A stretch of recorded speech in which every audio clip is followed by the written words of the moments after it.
চাওক ব্যক্তিগতভাৱে মই এটা অনুভৱ কৰোঁ অসম স্বাধীনতাৰ আগৰ পৰাই আমাক অসমক ভাল পোৱা গোপীনাথ বৰদলৈ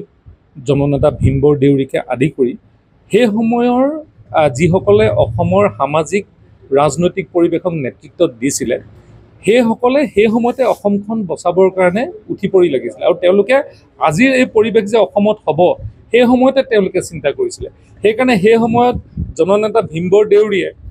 আমাৰ ট্ৰাইবেল লেণ্ডসমূহ ৰিজাৰ্ভেশ্যনত সংৰক্ষিত কৰিব লাগে বুলি তেতিয়াই এছেম্বলিত উত্থাপন কৰিছিলে আৰু 6 শিডিউল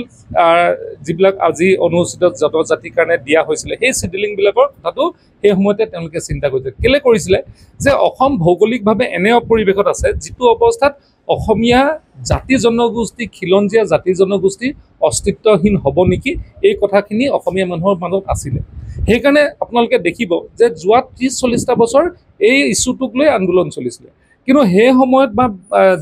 সময়খিনিত যিয়ে অসমক নেতৃত্ব দিছিলে সাহস কৰিব পৰা নাছিলে কিছুমান ৰাজনৈতিক কাৰণত সেই ৰাজনৈতিক কাৰণতে আজি আমি শিৱসাগৰত এটা বাইট দেখিছোঁ ৰাজনৈতিক বাইট যিটোৱে অসমীয়া মানুহৰ খিলঞ্জীয়া মানুহৰ প্ৰতি ভাবুকি আকৌ পুনৰ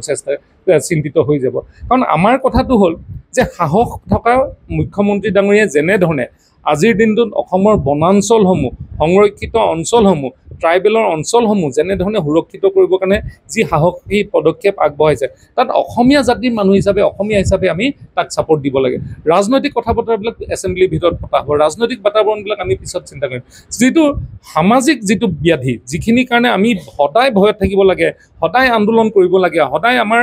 ডেকা ল'ৰাবিলাকে শ্বহীদ হ'ব লাগে সহস্ৰ আন্দোলনৰ নিচিনা এটা পৰিৱেশ হৈছিলে এই কথাবিলাক চিন্তা চৰ্চা কৰি বৰ্তমান অসমৰ যিটো আজি ব্যৱস্থা য'ত অসমীয়া মানুহে মূৰ তুলি থিয় হ'বৰ কাৰণে আজি নিজৰ পৰিচয় থিয় হ'বৰ কাৰণে যিটো পৰিৱেশ কৰিছে এই পৰিৱেশৰ সপক্ষে সকলোৱে মাত মতাটো আজি শিৱসাগৰ জিলাত মই উচিত বুলি ভাবোঁ আৰু এইটো নহয় যে যিবিলাক আইন হাতত তুলি ল'ব নালাগে কিন্তু আমাৰ সুৰক্ষাৰ কাৰণে চৰকাৰী ব্যৱস্থাৰ যোগেদি যিখিনি আমাৰ সুৰক্ষিত অঞ্চলসমূহ আমি অসমীয়া মানুহৰ মাজত থাকিব লাগে বুলি কৈ আছোঁ সেই সময়ত সকলোখিনি অসমীয়া মানুহে এক হৈ থকাটো উচিত চাওক ব্যক্তিগতভাৱে মই এটা অনুভৱ কৰোঁ অসম স্বাধীনতাৰ আগৰ পৰাই আমাক অসমক ভাল পোৱা গোপীনাথ বৰদলৈ জননেতা ভীমবৰ দেউৰীকে আদি কৰি সেই সময়ৰ যিসকলে অসমৰ সামাজিক ৰাজনৈতিক পৰিৱেশক নেতৃত্ব দিছিলে সেইসকলে সেই সময়তে অসমখন বচাবৰ কাৰণে উঠি পৰি লাগিছিলে আৰু তেওঁলোকে আজিৰ এই পৰিৱেশ যে অসমত হ'ব সেই সময়তে তেওঁলোকে চিন্তা কৰিছিলে সেইকাৰণে সেই সময়ত জননেতা ভীমবৰ দেউৰীয়ে আমাৰ ট্ৰাইবেল লেণ্ডসমূহ ৰিজাৰ্ভেশ্যনত সংৰক্ষিত কৰিব লাগে বুলি তেতিয়াই এছেম্বলিত উত্থাপন কৰিছিলে আৰু 6 শিডিউল যিবিলাক আজি অনুসূচিত জনজাতিৰ কাৰণে দিয়া হৈছিলে সেই শিডিউলিংবিলাকৰ কথাটো সেই সময়তে তেওঁলোকে চিন্তা কৰিছিলে কেলে কৰিছিলে যে অসম ভৌগোলিকভাৱে এনে পৰিৱেশত আছে যিটো অৱস্থাত অসমীয়া জাতি জনগোষ্ঠী খিলঞ্জীয়া জাতি জনগোষ্ঠী অস্তিত্বহীন হ'ব নেকি এই কথাখিনি অসমীয়া মানুহৰ মাজত আছিলে সেইকাৰণে আপোনালোকে দেখিব যে যোৱা 30-40টা বছৰ এই ইছ্যুটোক লৈ আন্দোলন চলিছিলে কিন্তু সেই সময়ত বা সময়খিনিত যিয়ে অসমক নেতৃত্ব দিছিলে সাহস কৰিব পৰা নাছিলে কিছুমান ৰাজনৈতিক কাৰণত সেই ৰাজনৈতিক কাৰণতে আজি আমি শিৱসাগৰত এটা বাইট দেখিছোঁ ৰাজনৈতিক বাইট যিটোৱে অসমীয়া মানুহৰ খিলঞ্জীয়া মানুহৰ প্ৰতি ভাবুকি আকৌ পুনৰ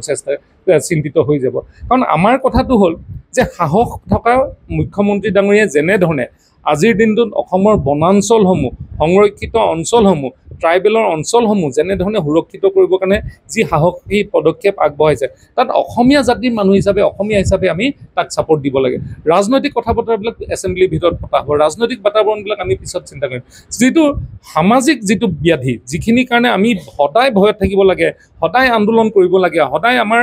ডেকা ল'ৰাবিলাকে শ্বহীদ হ'ব লাগে সহস্ৰ আন্দোলনৰ নিচিনা এটা পৰিৱেশ হৈছিলে এই কথাবিলাক চিন্তা চৰ্চা কৰি বৰ্তমান অসমৰ যিটো আজি ব্যৱস্থা য'ত অসমীয়া মানুহে মূৰ তুলি থিয় হ'বৰ কাৰণে আজি নিজৰ পৰিচয় থিয় হ'বৰ কাৰণে যিটো পৰিৱেশ কৰিছে এই পৰিৱেশৰ সপক্ষে সকলোৱে মাত মতাটো আজি শিৱসাগৰ জিলাত মই উচিত বুলি ভাবোঁ আৰু এইটো নহয় যে যিবিলাক আইন হাতত তুলি ল'ব নালাগে কিন্তু আমাৰ সুৰক্ষাৰ কাৰণে চৰকাৰী ব্যৱস্থাৰ যোগেদি যিখিনি আমাৰ সুৰক্ষিত অঞ্চলসমূহ আমি অসমীয়া মানুহৰ মাজত থাকিব লাগে বুলি কৈ আছোঁ সেই সময়ত সকলোখিনি অসমীয়া মানুহে এক হৈ থকাটো উচিত